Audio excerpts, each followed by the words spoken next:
Selamat sore Bu Nini dan teman-teman semuanya. Perkenalkan kami dari kelompok 3 yang beranggotakan Brigita Rina Avesta dengan NIM 18211418, Devi Eka Petrodiana Tualaka dengan NIM 18211420, Berliana Mutiara Dewi dengan NIM 18211435 dan saya sendiri Alin Milta Yoga dengan NIM 18211473. Hari ini akan membahas mengenai GRI 201, 202, dan 203. Teman-teman, kita akan memulai membahas dari GRI 201 terlebih dahulu mengenai kinerja ekonomi. Ya, akan kita mulai dari pengungkapan pendekatan manajemen. Pengungkapan pendekatan manajemen merupakan penjelasan mengenai cara suatu organisasi mengelola suatu topik material, dampak terkaitnya, serta harapan dan kepentingan yang wajar dari pemangku kepentingan. Untuk standar topik spesifik yang akan kita bahas hari ini dirancang untuk digunakan bersama dengan GRI 103, yaitu pendekatan manajemen yang telah kita pelajari di minggu-minggu sebelumnya ya. Nah, berikut adalah contoh pengungkapan pendekatan manajemen Bank BCA pada laporan keberlanjutan tahun 2020. Di sini sudah tertulis batasan topik material dan pendekatan manajemen. Di dalamnya sudah ada topik yaitu kesetaraan, kesehatan, keselamatan, dan keamanan kerja atau K5. Nah, di sini sudah tertulis batasannya, maksud saya. Kemudian ada mengapa topik ini material, kemudian ada tanggung jawab pengelola K5, kebijakan atau peraturan terkait, maksud saya, serta mekanisme evaluasinya. Ya, sekarang kita lanjut ke pengungkapan topik spesifik. Untuk pembahasan topik spesifik, suatu organisasi diharapkan untuk menyusun informasi untuk pengungkapan ekonomi dengan menggunakan angka-angka dari laporan keuangannya yang telah diaudit atau dari akun manajemen yang telah diaudit secara internal apabila memungkinkan, maksud saya.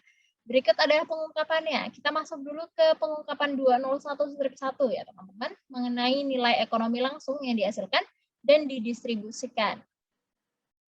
Nah, untuk laporan nilai ekonomi langsung yang dihasilkan dan didistribusikan atau biasa disebut juga economic value generated and distributed dengan basis accrual termasuk komponen dasar untuk pengoperasian global organisasi. Maksudnya global di sini ada keseluruhan, umum, atau bisa general juga ya. Nah, kemudian jika data disajikan dalam basis kas, perusahaan harus melaporkan justifikasi atau alasan pembenaran untuk keputusan yang berbasis kas itu. Dan juga melaporkan komponen-komponen dasar, yaitu yang pertama ada nilai ekonomi langsung yang dihasilkan, itu ada pendapatan, kemudian nilai ekonomi yang didistribusikan, ada biaya operasional, gaji dan tunjangan karyawan, pembayaran untuk pemodal, pembayaran kepada pemerintah berdasarkan negara, kemudian ada investasi masyarakat. Kemudian tidak lupa juga ada nilai ekonomi yang ditahan. Nah, itu dihitung maksud saya sebagai nilai ekonomi langsung yang dihasilkan nanti dikurangi dengan nilai ekonomi yang didistribusikan.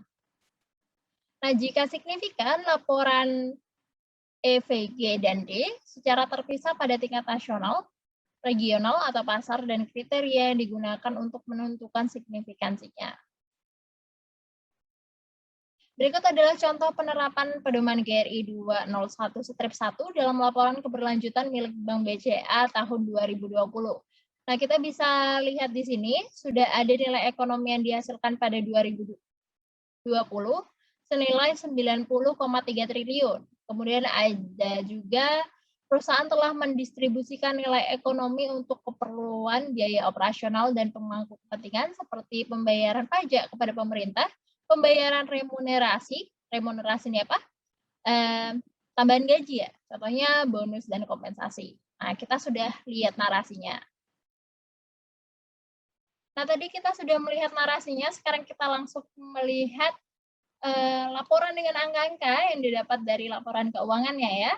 Kita masuk ke nilai ekonomi dihasilkan dan didistribusikan dalam jutaan rupiah. Nah, di sini teman-teman sudah melihat, sudah ada nilai ekonomi yang dihasilkan, kemudian ada nilai ekonomi didistribusikan. Untuk nilai ekonomi ditahan, Bank BCA memasukkan pendapatan bunga dan syariah, pendapatan operasional lainnya, penghasilan komponen lain, serta Poin-poin tersebut dijumlahkan sehingga mendapatkan jumlah nilai ekonomi langsung yang diterima. Kemudian sudah ada nilai ekonomi didistribusikan dengan poin beban bunga dan syariah. Beban operasional lainnya, beban penyisian kerugian penurunan maksud saya nilai aset, pembayaran dividen, pembayaran kepada pemerintah, serta pengeluaran untuk masyarakat atau bakti lingkungan. Nah, itu di total sehingga menghasilkan total nilai ekonomi didistribusikan. Nah, tadi kita sudah melihat ada nilai ekonomi ditahan ya, teman-teman. Nah, itu didapatkan dari nilai ekonomi langsung yang diterima dikurangi dengan nilai ekonomi didistribusikan. Kita sudah melihat di sini sudah ada nilai ekonomi langsung diterima senilai 90.296.531 atau bisa dikatakan 90 triliun maksud saya sekian. Kemudian juga ada total nilai ekonomi didistribusikan senilai 72.894.876 atau bisa dikatakan 72 triliun sekian. Nah, ini nilainya dikurangi, yaitu nilai ekonomi langsung diterima dikurangi dengan nilai ekonomi didistribusikan, sehingga muncul atau kita mendapatkan nilai ekonomi ditahan senilai 17.401.655 atau bisa dikatakan 17 triliun sekian. Ya, sekarang kita masuk ke pengungkapan 201-2, yaitu implikasi finansial serta risiko dan peluang lain akibat dari perubahan iklim. Risiko dan kesempatan yang diakibatkan oleh perubahan iklim yang berpotensi menghasilkan perubahan substantif dalam operasi, pendapatan atau maksud saya pengeluaran, termasuk di dalamnya ada deskripsi risiko atau kesempatan, dan klasifikasinya, misal ada fisik, regulatif maksudnya peraturan ya, atau lainnya. Kemudian juga ada deskripsi tentang dampak terkait dengan risiko atau kesempatan, implikasi finansial dari risiko atau kesempatan sebelum tindakan diambil, ada metode yang digunakan untuk mengelola risiko atau kesempatan, juga ada biaya dari langkah yang diambil untuk mengelola maksud saya risiko atau kesempatan. Nah, di sini sudah ada contoh laporan keberlanjutan milik Bank BCA pada tahun 2020 yang menerapkan pedoman GRI 201/2. Nah, kita sudah melihat ada implikasi keuangan akibat perubahan iklim. Risikonya adalah karena perubahan iklim. Karena perubahan iklim, maksud saya terdapat curah hujan tinggi sehingga sempat menyebabkan banjir melanda Indonesia dan berdampak pada penutupan beberapa kantor cabang Bank BCA sehingga mengganggu operasional perbankan. Nah, di sini sudah ada risknya atau risikonya serta dampaknya. Ya, itu saja dulu presentasi dari saya. Presentasi selanjutnya akan dibawakan oleh teman saya, Rina. Silakan, Rina.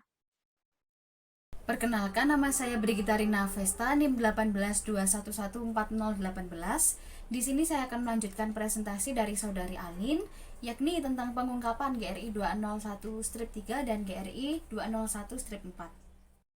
Yang pertama, pengungkapan 201/3 tentang kewajiban program pensiun manfaat pasti dan program pensiun lainnya. Penyediaan program pensiun merupakan salah satu tunjangan yang diberikan pemberi kerja atau perusahaan untuk karyawannya, yang menjadi tanda bahwa perusahaan itu mempunyai komitmen untuk kesejahteraan para karyawannya. Tentunya sebagai karyawan juga akan merasa lebih tenang, lebih tenang akan masa depannya, karena perusahaan sendiri juga ikut membuat rancangan atau perencanaan keuangan pribadi untuk karyawannya di masa pensiunnya. Kemudian struktur program pensiun yang ditawarkan kepada karyawan dapat didasarkan pada yang pertama, program pensiun manfaat pasti. Nah, pada program pensiun jenis ini memberikan manfaat yang pasti kepada penerimanya, yaitu karyawannya, melalui besaran dana pensiun yang sudah ditetapkan di awal. Jadi ada perjanjian pada saat masa bekerja antara perusahaan dengan karyawan besarnya dana pensiun yang akan diterima karyawan di kemudian hari.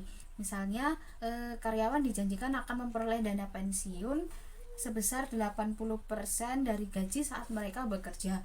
Kemudian bisa juga ada penambahan 10% setiap 4 tahunnya. Maka karyawan tersebut ketika memasuki masa pensiun, perusahaan memiliki kewajiban untuk membayar gaji setiap bulan, gaji pensiun setiap bulan sesuai dengan jumlah yang sudah disepakati di awal. Kemudian yang kedua, program pensiun iuran pasti. Nah, pada program pensiun ini bukanlah besarnya dana pensiun yang akan diterima di kemudian hari, tapi iuran yang harus dibayarkan dari pihak karyawan sendiri pada saat aktif bekerja. Misalnya selama bekerja, karyawan diwajibkan untuk membayar iuran pensiun sebesar sekian persen. Kemudian perusahaan sendiri juga memiliki kewajiban untuk membayarkan sekian persen untuk dana pensiun karyawannya. Uang ini kemudian akan diinvestasikan oleh perusahaan dana pensiun, kemudian hasil investasi ini akan dikembalikan untuk karyawan yang bersangkutan. Kemudian yang ketiga adalah jenis tunjangan pensiun lainnya. Berikut persyaratan pelaporan dari GRI 201-3 bahwa organisasi pelapor itu harus melaporkan informasi berikut, yaitu yang pertama nilai perkiraan liabilitasnya. Kira-kira di depan, misalnya tahun depan itu perkiraan pembayaran dana pensiun untuk seluruh karyawan itu berapa sih totalnya. Kemudian jika ada dana terpisah untuk membayar liabilitas program pensiun ini, dijelaskan pula sejauh mana liabilitas skema diperkirakan akan dicakup oleh aset yang telah disisihkan untuk memenuhinya. Kemudian dasar perkiraan itu dibuat atas dasar apa, kemudian kapan perkiraan itu dibuat. Kemudian jika dana yang dibentuk untuk membayar liabilitas program pensiun ini tidak sepenuhnya dicakup, perusahaan juga diminta untuk menjelaskan strategi dan skala waktu untuk mengupayakan atau untuk menjamin ya bahwa dana pensiun itu dapat dibayarkan, benar-benar dibayarkan untuk karyawan. Kemudian menjelaskan pula persentase gaji yang dikontribusikan dari karyawan berapa, dari perusahaan berapa. Kemudian tingkat partisipasi dalam program pensiun ini diikuti oleh siapa saja, kemudian ini bersifat wajib atau sukarela, seperti itu. Di sini saya memberikan contoh dari sustainability reportnya Bank BCA ya. Dijelaskan bahwa pembentukan dana ini menggunakan program dana pensiun iuran pasti, di mana karyawan wajib membayarkan sebesar 3% dari gaji. Kemudian perusahaan diwajibkan untuk membayarkan 5% dari gajinya. Kemudian partisipasi program pensiun itu adalah seluruh pekerja Bank BCA dari level EVP hingga stafnya. Kemudian skema pembayaran iuran pasti bersifat mandatori bagi pekerja yang sudah bekerja minimal 1 tahun. Selanjutnya, pengungkapan 201-4 tentang bantuan finansial yang diterima dari pemerintah. Jadi pemerintah sendiri juga memiliki juga turut berkontribusi pada kesejahteraan ekonomi suatu organisasi atau perusahaan melalui berbagai bantuan finansial yang dapat kita lihat di sini. Bentuk-bentuk bantuan pemerintah itu ada pembebasan pajak dan kredit pajak, subsidi, hibah investasi, hibah untuk penelitian dan pengembangan, dan jenis dana hibah lain yang relevan. Kemudian penghargaan, fasilitas pembebasan royalti sementara, bantuan finansial dari Badan Kredit Ekspor, kemudian insentif finansial, dan tunjangan finansial lainnya yang diterima atau dapat diterima dari pemerintah manapun untuk operasi apapun. Nah, di sini juga perusahaan perlu menjelaskan apakah dan sejauh mana sih pemerintah itu ikut dalam struktur kepemilikan saham perusahaan. Saya memberikan contoh dari sustainability reportnya Bank BCA ya. Di sini dijelaskan bahwa Bank BCA tidak menerima bantuan finansial dalam bentuk apapun dari pemerintah. Namun demikian, khusus di situasi pandemi ini, BCA mendukung kebijakan pemerintah dan memanfaatkan fasilitas dari pemerintah untuk membantu krediturnya, yaitu dengan melalui restrukturisasi kredit dan subsidi bunga. Jadi meskipun Bank BCA tidak menerima bantuan finansial dari pemerintah, Bank BCA tetap melaporkan dalam sustainability report bahwa Bank BCA tidak menerima bantuan apapun dari pemerintah.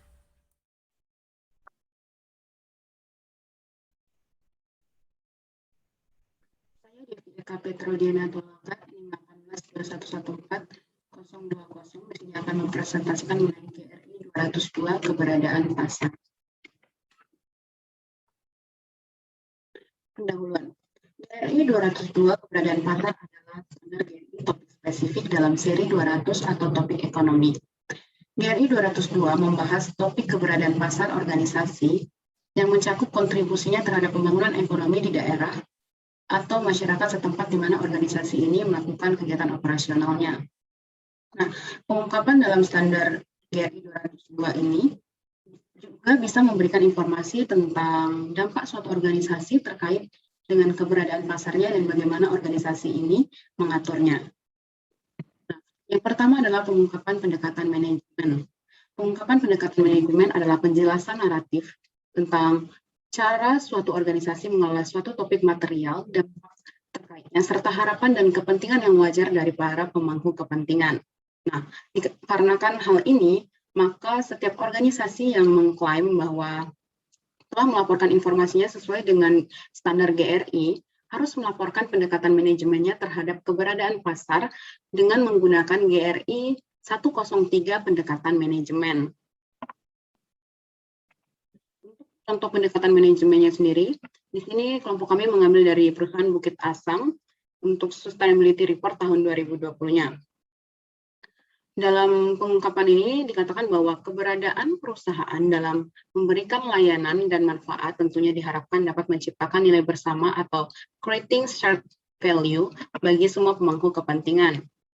Selain itu, perusahaan Bukit Asam juga menyadari bahwa karyawan, pelanggan, dan masyarakat pada umumnya merupakan pemangku kepentingan yang sangat penting.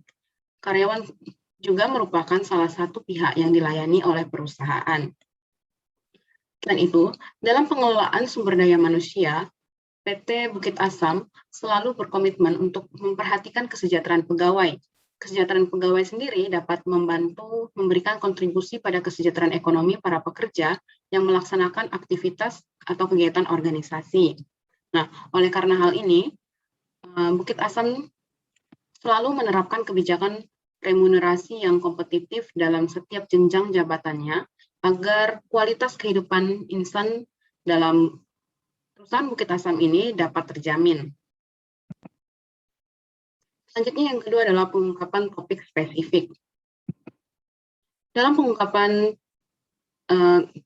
202/1 mengenai rasio standar upah karyawan entry level berdasarkan jenis kelamin terhadap upah minimum regional, organisasi pelapor ini harus melaporkan informasi mengenai 4 hal. Yang pertama adalah ketika proporsi yang signifikan dari karyawan mendapatkan kompensasi yang berdasarkan pada upah yang sesuai dengan aturan upah minimum, kemudian laporan rasio yang relevan dari upah karyawan entry level berdasarkan jenis kelamin terhadap upah minimum di lokasi operasi yang signifikan. Lalu yang kedua adalah proporsi yang signifikan dari pekerja lainnya. Di sini pekerja lainnya adalah pekerja yang tidak termasuk karyawan yang melakukan kegiatan organisasi dan mendapatkan kompensasi yang berdasarkan pada upah yang sesuai dengan aturan upah minimum. Lalu yang ketiga adalah apakah tidak ada upah minimum regional atau bervariasi di lokasi operasi yang signifikan berdasarkan jenis kelamin. Lalu yang keempat adalah definisi yang digunakan untuk lokasi operasi yang signifikan.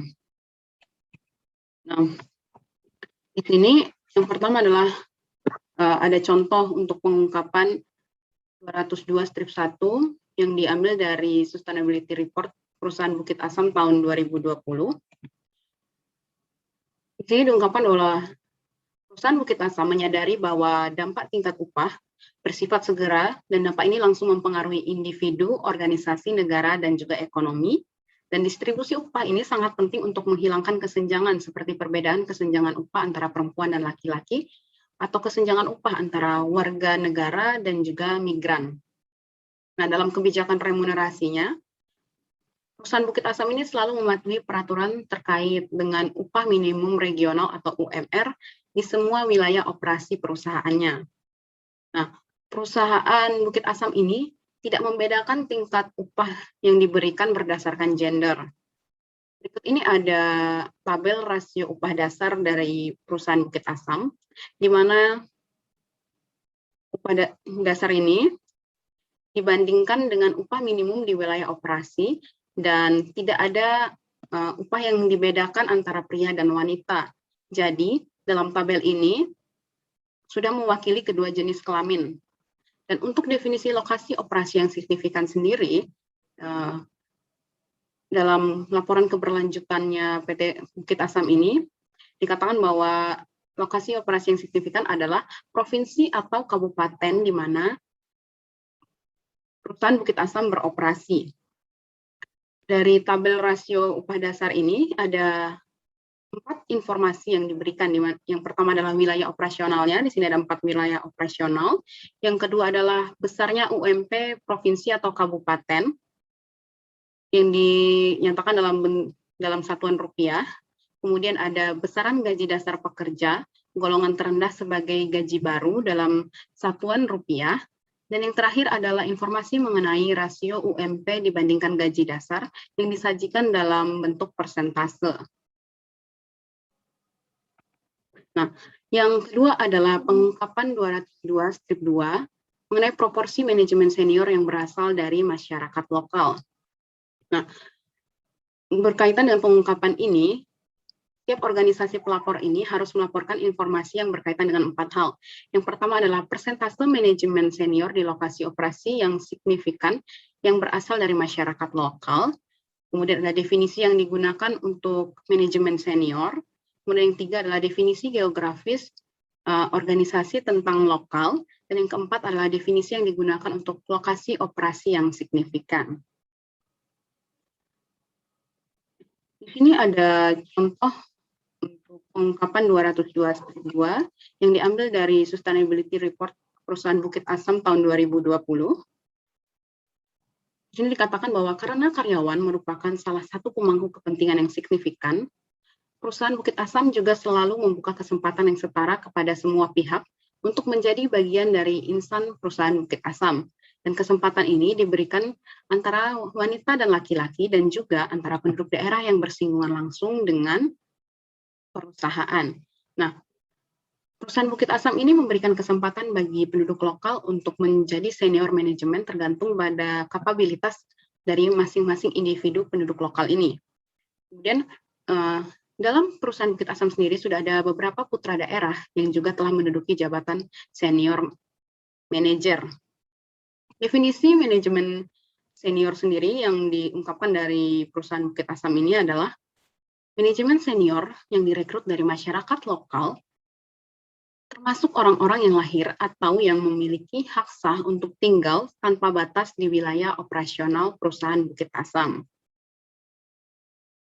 Selanjutnya di sini, untuk definisi lokasi operasional yang signifikan, perusahaan sendiri memiliki wilayah operasional yang tersebar di Sumatera Selatan, Lampung, Sumatera Barat, dan Jakarta. Di sini dikatakan bahwa di tahun 2020, perusahaan sudah memiliki 2.057 pegawai, sebanyak 2.057 pegawai. Dari 2.057 pegawai ini, sebanyak 1.389 pegawai berasal dari ring 1 perusahaan, di mana ring 1 perusahaan ini merupakan Sumatera Selatan, Lampung, Sumatera Barat, dan Jakarta. Dan hanya ada 668 karyawan atau pegawai yang berasal dari wilayah lainnya. Di sini, persentase atau rasio pegawai yang berasal dari wilayah ring 1 atau masyarakat lokal atau bisa juga disebut dengan masyarakat yang bersinggungan langsung dengan perusahaan ini, dinyatakan sebesar 68% dari total pegawai perusahaan. Nah, demikian presentasi dari saya. Presentasinya yang selanjutnya akan dilanjutkan oleh teman saya, Berlian.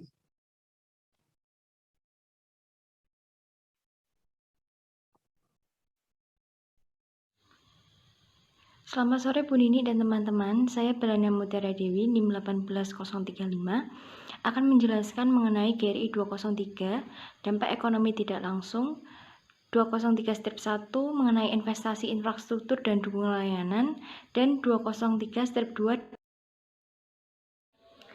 Untuk selanjutnya pengungkapan 203 strip 1, persyaratan pelaporan. Organisasi pelapor harus melaporkan informasi berikut. Yang pertama, tingkat pengembangan dari investasi infrastruktur yang signifikan dan dukungan layanan. Untuk yang kedua, dampak kini atau yang diperkirakan akan terjadi kepada masyarakat dan perekonomian lokal, termasuk dampak positif dan negatif yang relevan. Yang ketiga, apakah investasi dan layanan ini bersifat komersial dalam bentuk benda atau barang, atau keterlibatan bersifat pro bono. Dampak investasi infrastruktur dapat melampaui ruang lingkup operasi organisasi sendiri dan untuk jangka waktu yang lebih lama. Nah, investasi tersebut dapat mencakup jalur-jalur penghubung transportasi,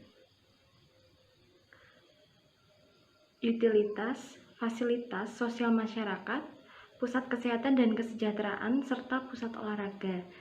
Seiring dengan investasi dalam operasi sendiri, hal ini merupakan salah satu bentuk dari kontribusi besar organisasi terhadap perekonomian. Selanjutnya, GRI 203-1 tentang investasi infrastruktur dan dukungan layanan. Nah, pada PT BCA telah mengungkapkan standar GRI 203-1 tentang investasi infrastruktur dan dukungan layanan. Di sini, PT BCA telah memenuhi persyaratan sebagai berikut sesuai dengan persyaratan pelaporan pada GRI. Kemudian PT BCA menjelaskan bahwa COVID-19 memberikan dampak luar biasa untuk pelaku usaha. Beberapa sektor yang berdampak secara langsung dan tidak langsung antara lain pariwisata, perhotelan, transportasi, perdagangan, dan lainnya. Merespon peraturan Otoritas Jasa Keuangan pada tanggal 13 Maret 2020, maka BCA mengeluarkan kebijakan-kebijakan restrukturisasi kredit untuk debitur yang terkena dampak penyebaran COVID-19. Skema restrukturisasi kredit untuk debitur BCA yang terkena dampak COVID-19 antara lain: yang pertama, perpanjangan jangka waktu kredit; untuk yang kedua, penundaan angsuran pokok; yang ketiga, penurunan suku bunga; dan yang keempat, penambahan fasilitas. Penentuan skema restrukturisasi dilakukan atas dasar kajian kondisi masing-masing debitur.